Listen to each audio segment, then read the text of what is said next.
Welcome to Elevate Your Ride, the podcast dedicated to elevating your performance in the saddle. I'm Ellie, your personal trainer. And I'm Lauren, your mindset coach. Today, we're going to talk about visualization and the role it can play in enhancing your skills in the saddle. Visualization, also known as mental rehearsal, just might be the missing link to help take your riding to the next level. Believe it or not, studies have shown that simply imagining yourself learning and performing a skill can actually make you better at physically performing it. How can that be possible? When we practice intentional visualization, neural pathways are formed that are extremely similar to the ones that would be formed if we actually performed the activity. So, when it is time for us to get the job done in real life, it's not a big leap for our brain to put what we imagined into action. Walk through this visualization with me. Let's say you're getting ready to go show in the showmanship. I want you to imagine yourself all the way back at the stalls. So you go and you put your outfit on. Imagine the sound of the zipper zipping the jacket. Imagine yourself putting your hat on your head, the way that the felt feels in your hands. Imagine the way that the hat band kind of digs into your forehead just a little bit. Imagine the feeling that you get in your stomach. Do you get nervous? Do you get excited? Do you have to go to the bathroom? Or do you feel like you need some food? Imagine every bit of what you're going to feel going into that. Now, I want you to think about what the next step that you're going to take is. You're going to walk into the tack room, grab your horse's halter, and then you're going to open the stall door. You're going to see your horse greet you with his cute little eyes and ears perked forward. You're going to walk up to him. You're going to speak and say, "All right, buddy, it's time to go show." You're going to slide the halter over his nose. You're going to feel that his nose has been freshly trimmed.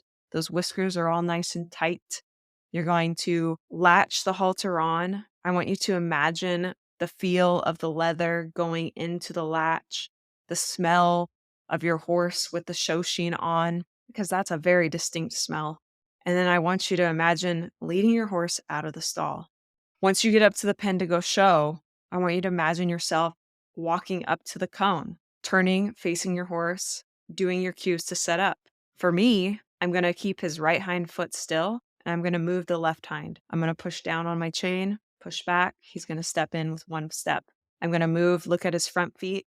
I'm going to cluck, lift my hand up once, and he's going to move that left front foot right into place. And then I'm going to present, stand, and feel confident.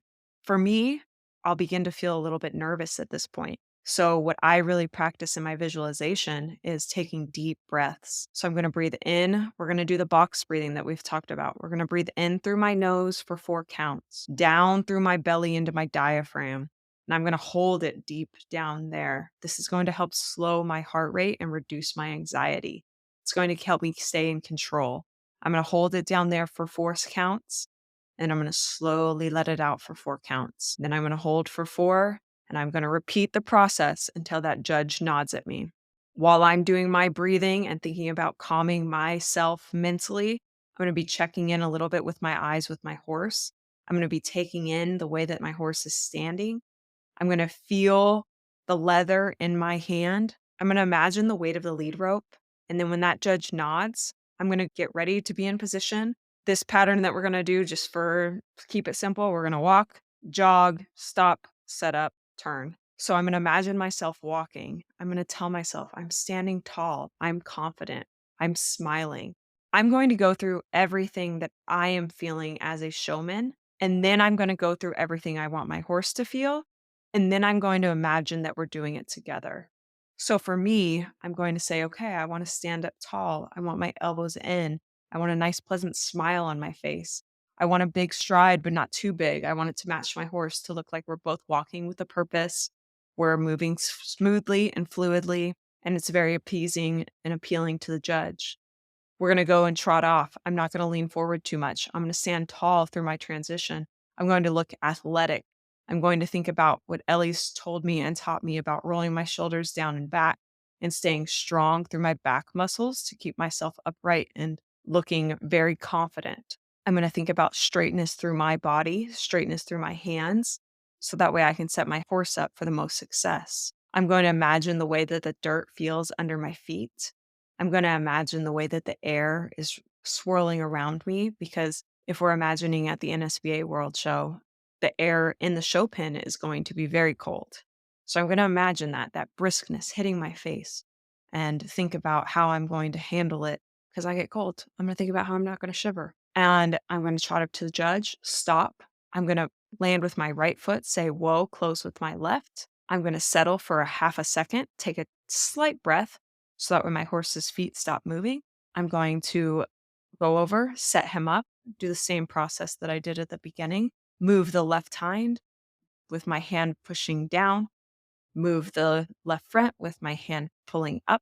I'm going to present. I'm going to do my crossovers, looking tall and confident, not too fast, not too slow, telling myself 1, 2, 3, 1, 2, 3, 1, 2, 3 as I cross over. I am going to think about breathing slowly. So my chest is not going and making myself look unfit and unconfident.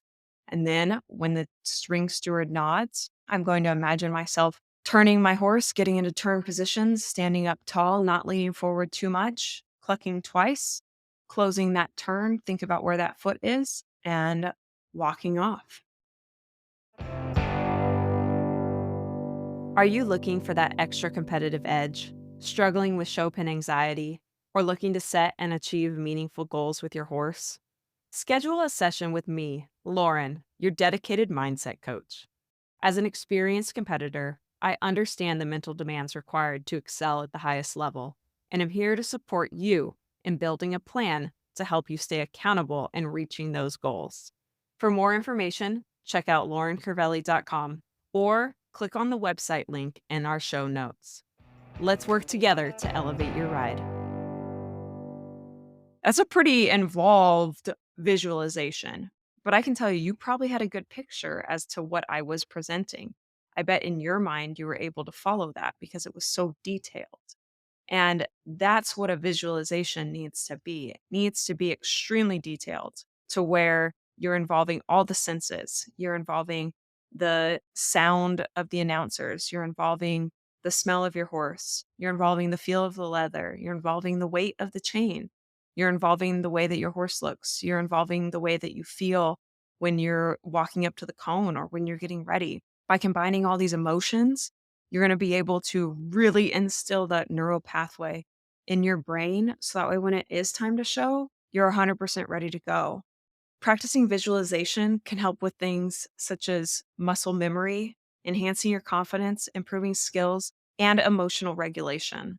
And I know for a lot of us, the emotional regulation part is huge. And that's where we can go into a lot of the common mistakes that we have when we are doing our visualization practice. And these, when I say that they're mistakes, it's going to show you where maybe you might get nervous yourself. When I say mistakes, I mean it's more that this is where we can think that we are failing at the visualization practice. However, by making these mistakes, you're actually going to be giving yourself tools to be better when it's time to show in the pen and show up and be your best. So, one of the common mistakes that occurs is a lack of focus.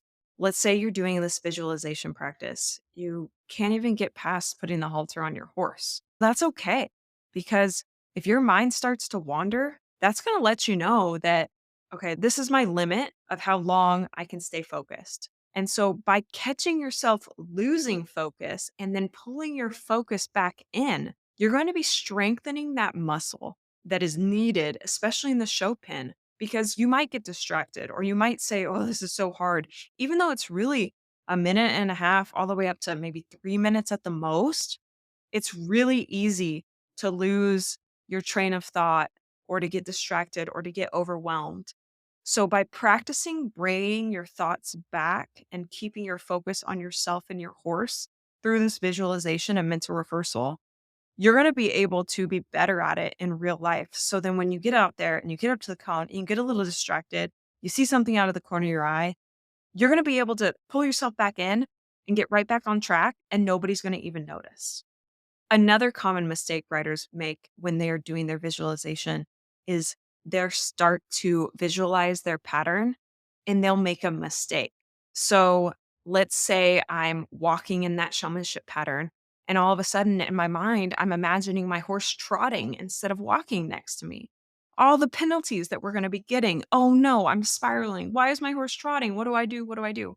First, let's take a step back and say, why did I visualize this error? Is this an error that's and fear that's based in the past? Or is this an error or fear that's based in the future? If it's based in the past, let's say 5 times out of the last 10 times your horse has trotted with you. And so now you're afraid it's going to happen again, then that's something that we need to address with your growth mindset. By establishing a growth mindset, you're going to be able to say, okay, just because this happened in the past does not mean it's going to happen in the future. Sit down with your trainer, sit down with your friends, whoever it is that you feel that you can talk to about showing horses and the issues that you're going through. Sit down and talk to them about coming up with a solution to prevent this. So, if you keep imagining that your horse trots when you're walking, you need to be able to establish skills to prevent them from walking or to prevent them from trotting, or skills that will help minimize that penalty and get you right back on track. The more knowledge and confidence that you have outside the show pen and through practice and repetition of yourself getting that right, the more confident that you're going to feel. So let's say that now you've addressed that it's a past fear. In the past, my horse has trotted, but you know what? I talked to my trainer and they told me I should think about walking with this step count in my mind of 1, 2, 1, 2. Or maybe they've told me I need to slow my pace down just a touch. Or maybe they've told me that I need to just breathe and not be so nervous because my horse feels my nerves. Then, when you go to do this visualization, have their voice running in the background saying, have this step count, take a breath, slow down, and imagine yourself overcoming the past and being able just to walk straight, walk confident, walk bold, and having your horse walk very nice and perfect next to you. So the biggest thing there is that's going to be able to point out, okay, this was an issue.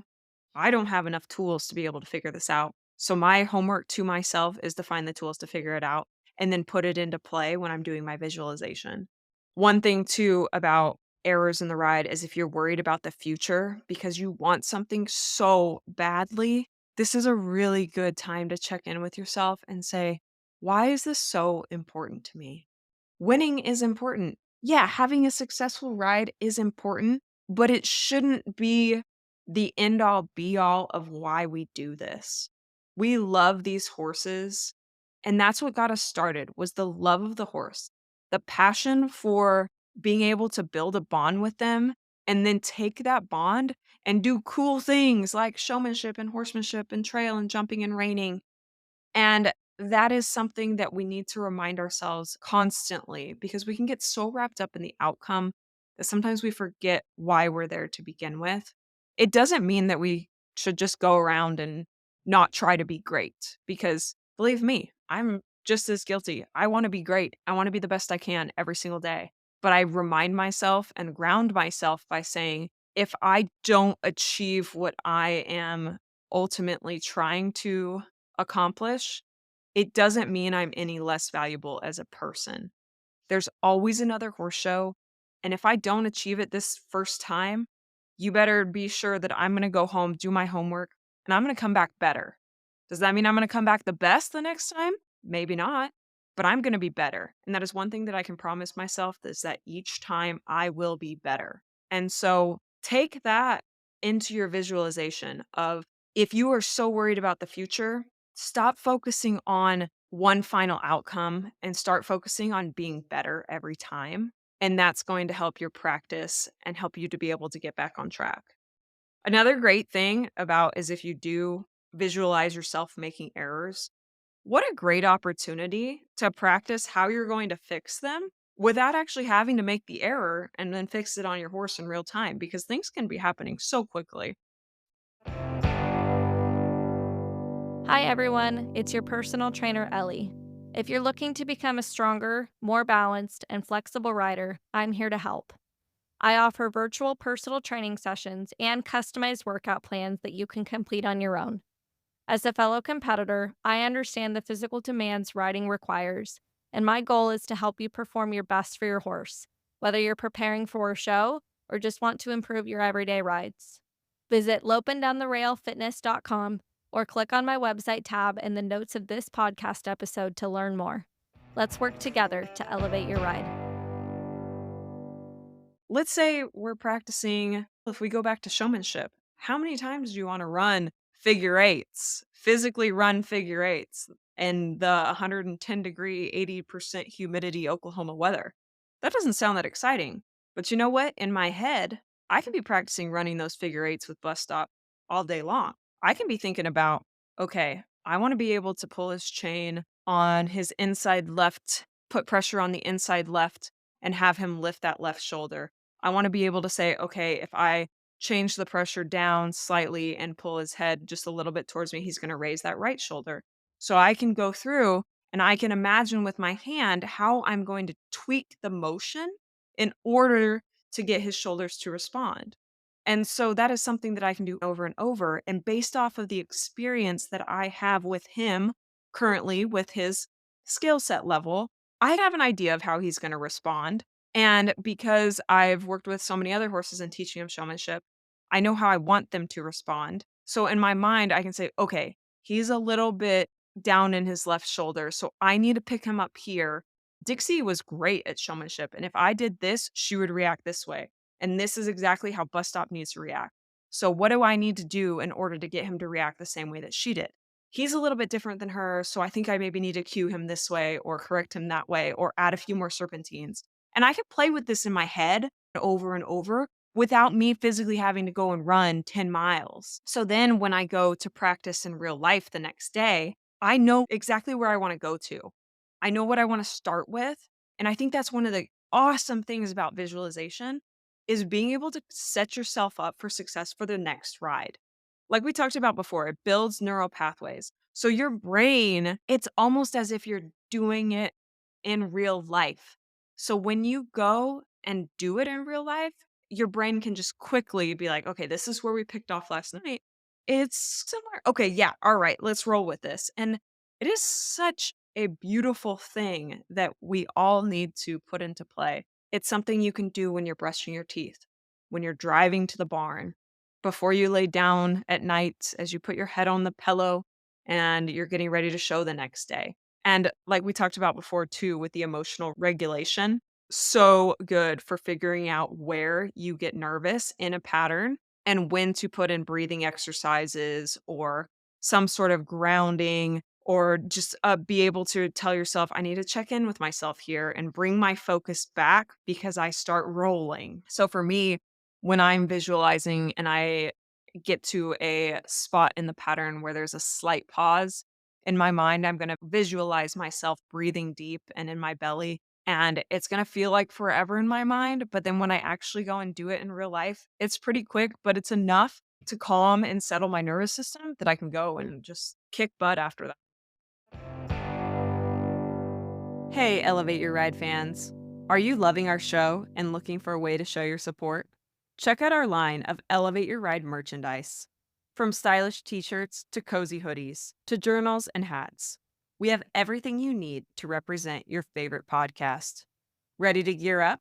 Click on the Buy Our Merchandise Here link in the podcast notes, or head on over to our website, elevateyourride.co, and click on the Store tab.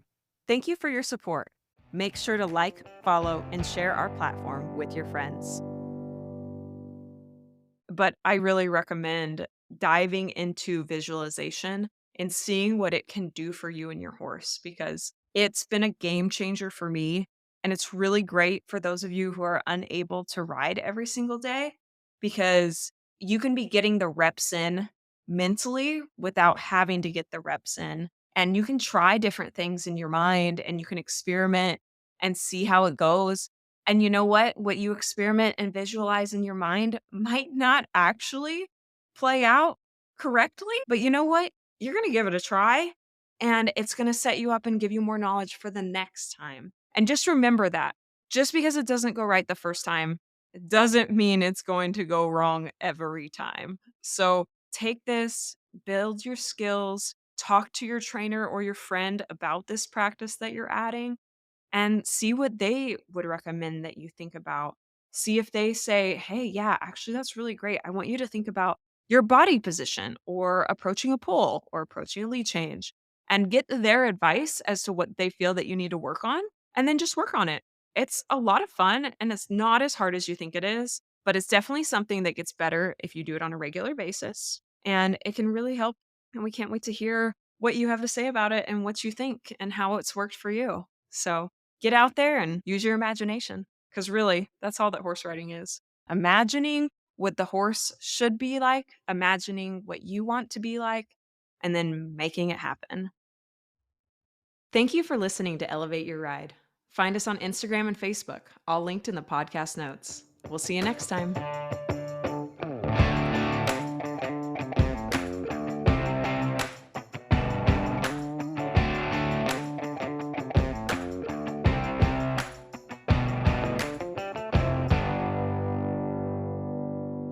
The information provided by Elevate Your Ride is for educational and informational purposes only and is not intended as medical or professional advice.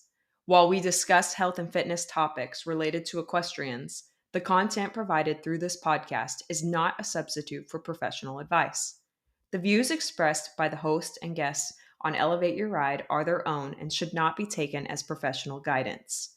We strive to provide accurate and up to date information, but we cannot guarantee that the information will be applicable to every individual listener or that it reflects the most current research or guidelines.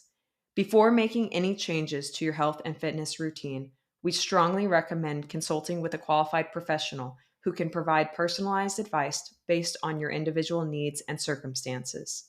Elevate Your Ride and its creators will not be liable for any direct, indirect, consequential, special, exemplary, or other damages arising from the use of information on this podcast. Thank you for listening to Elevate Your Ride. We are committed to providing high quality content and appreciate your trust in us as a source of information for your health and fitness journey.